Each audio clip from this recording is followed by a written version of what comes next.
কি বলবো প্রসবের কথা, মা বিলে সেই ব্যথা কেউ তো বুঝল না। কি বলবো প্রসবের কথা, মা বিলে সেই ব্যথা কেউ তো বুঝল না। মাঝে টেকিয়া সন্তানের দায় অকালে মা মারা যায়, টেকিয়া সন্তানের দায় অকালে মা মারা যায়। এমন দরদি ববে কেউ হবে না, আমার মা ঠিক আছে না? এত দরদি আপনার আমার মা। তাই আল্লাহ সূরা লুকমানে আল্লাহ তাআলা দুনিয়ার মানুষদেরকে নির্দেশ দিয়ে বলেন, ওয়াসাইনাল ইনসানা বিওয়ালিদাইহি ইহসানা হামালাতহু ওয়াহনান আলা ওয়াহনিন। হ্যাঁ, আল্লাহ তাআলা দুনিয়ার মানুষদেরকে এই বলে নির্দেশ দিচ্ছেন তারা যেন তাদের মায়ের সাথে ভালো ব্যবহার করে, কারণ তার মা কষ্টের পর নিদারুণ কষ্টের পর কষ্ট স্বীকার করে। তার মা তাকে গর্ভধারণ করেছেন, তাকে প্রসব করেছেন। কিভাবে? এখন হইলে তো সন্তান হইলে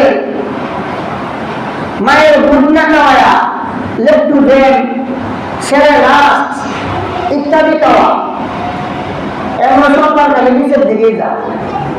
কিন্তু বর্তমান বিজ্ঞান বলে এক কথায়, বিজ্ঞান এক কথাই বলে, বাকি কথা বলার সময় নাই।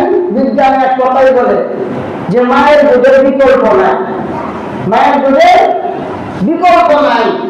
আর এই কথাটাই আল্লাহ তাআলা সূরা লুকমানে আমাদেরকে ইঙ্গিত দিচ্ছেন দুনিয়ার মানুষদেরকে, যে লোক সকল সাবধান সাবধান। আল্লাহ বলেন, ওয়াফিসালুহু ফি আমাইনি আনশকুর লি ওয়া লিওয়ালিদাইক ইলাইয়াল মাসীর।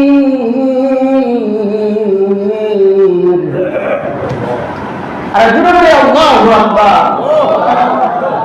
দুনিয়ার মুসলমানদেরকে দুধের মায়ের দুধের বিকল্প নাই, এই কথাটা ইঙ্গিত দিয়ে আল্লাহ তাআলা সাবধান করতেছেন, হে দুনিয়ার লোক সকল, তোমাদের মা তোমাদেরকে দীর্ঘ 2 বছর পর্যন্ত দুধ পান করান কমপক্ষে। সুতরাং তোমার মা বাবা এবং আমি আল্লাহর কৃতজ্ঞতা আদায় করো। আর তোমার মা বাবা আমি আল্লাহর কৃতজ্ঞতা যদি আদায় না করো, সাবধান জেনে রাখো, একদিন তোমাদেরকে আমার কাছে অবশ্যই ফিরে আসতে হবে। সেদিন আমি তোমাদেরকে জিজ্ঞাসা করব, কেন মা বাবার কৃতজ্ঞতা আদায় করলা না, আর আমি আল্লাহর কৃতজ্ঞতা আদায় করলা না। আমি জিজ্ঞেস করব। এই জন্য বন্ধুরা আমার, যে সেদিন হুমায়ুন সাহেবের মোবাইলে দেখলাম, তার মোবাইলে এক বেচারা বৃদ্ধাশ্রমে অনেক কথা বলছে, খুব আফসোস করে, মানে তার পরিবারে কাটতে যেতেছে না, এমন ভাবে বলতেছে যে তার পরিবারে কাটতে যেতেছে না।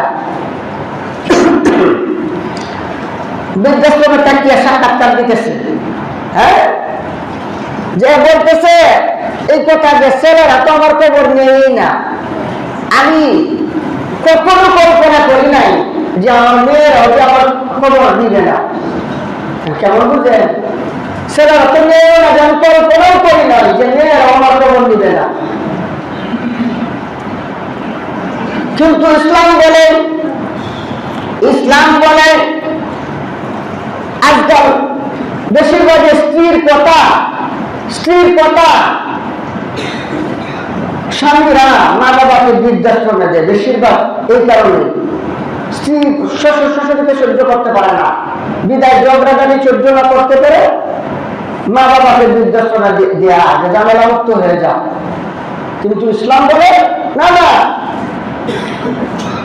স্ত্রীর কথায় মা বাবাকে বৃদ্ধাশ্রমে যাওয়া যাবে না।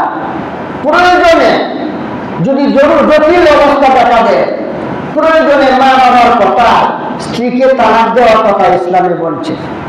কথাটা বোঝাতে পারলাম? জটিল অবস্থা দেখা দিলে মা বাবার কথা, স্ত্রীকে তালাক দেওয়া ইসলামের নির্দেশ রয়েছে। মা বাবাকে বৃদ্ধাশ্রমে নেওয়া। এজন্য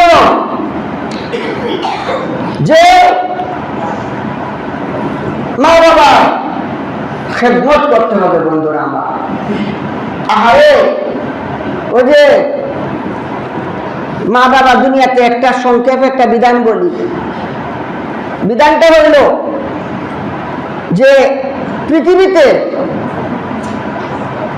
সন্তানের আগে যদি মা বাবা মারা যায়, তাহলে সন্তান একদিন না একদিন সে ভিতরে সহ্য করে নিতে পারে। একদিন না একদিন ভিতরে সহ্য করে নিয়ে নেয় সন্তান। কিন্তু মা বাবা থাকতে যদি সন্তান মারা যায়, মা বাবা এই জিনিসটা সইতে পারে না। তারপরে দেখা চির ধরে মরণ পর্যন্ত এই সুখ সে বলতে পারে না। মরণ পর্যন্ত এই সুখ বলতে পারে না।